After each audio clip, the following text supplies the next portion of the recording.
Ассалаумағалейкум достар, бүгін бізде Lexus RX 350 Sharpie'nin қалай ауыстыру керек екенін көрсетіп жіберем қазір мына жағын шешіп қойдым. Бос тұр. Мына жағы шешілмеген жағын көрсетейін.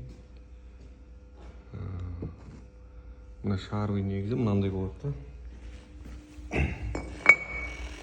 Sharpie осындай болады. Мынау қазір оң жағы. Енді мынандай да. Мына екеуі болтпен болады. Жоқ, мына екеуі гайкамен бекіледі да. Мынау болтпен бекіледі. Енді сосын мына жерде гайкамен бекіледі.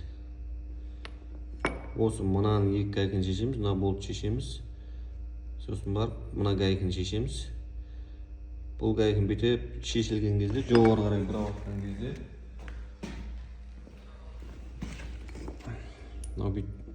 мына жерден бұралады ғой. Сол шешіліп атқан кезде, осы жерге келген кезде гранатаға тиеді ше, бұл ше. Мына жерге тиеді бүйтіп. Осы жерге тіреліп қалады да. Соған тигізбей, тиін деп қалған кезде ары қарай бұра алмайсыздар да, тоқтайсыздар. Мына балған ұрған жерді ізін көрдіңіздер ме? Осы тұстан дәу балғамен ұру керек та. Сол кезде ұрған кезде удардың әсерінен мынау бүйтіп сәл босап түседі. Сосын барып мына гайканы до конца шешіп алсаңыздар болады. Мына бүйтіп түскеннен кейін мынаны бірінші шығарып алу керек. Мына үш болттан бері қарай ше. Сосын барып ұрып, мынаны шығарып алсаңыздар. Міне осылай шығады. Қазір мына жағын көрсетіп жіберейін. Мен бүйтем. Мына үшеуін шешіп аламын да. Мына жерден монтировканы тығып, мына рычаг төмен қарай басып тұрып, мына Sharpie үстінде тұр ғой өйткені.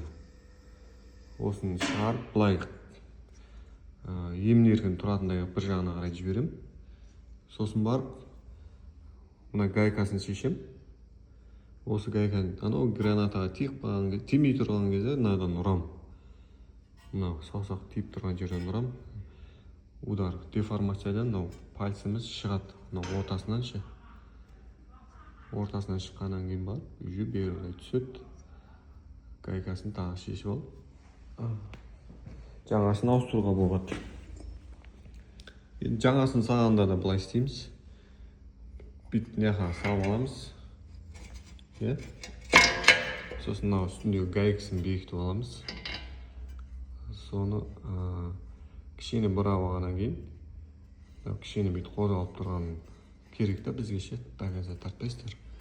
Сосын қайтадан монтировка тығып, төмен қарай басу керек бүйтіп. Сөйтіп мынаны үстіне қарай шығарып жібереміз да. Екі болт мынадан өтеді ғой.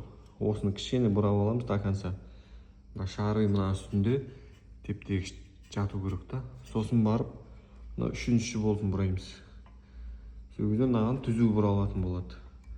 А то бүйтіп екеуінің арасы бүйтіп қиғашынан бұралып кетуі мүмкін, тимей тұрса ше, сосын рычагқа тақап алуымыз керек та мына. Сосын барып бұрайсыздар. Болды, сонымен бәрін тартып шығасыздар.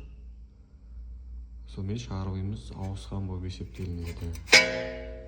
Екінші жағында сондай жолмен істейді. Назарларыңа рахмет.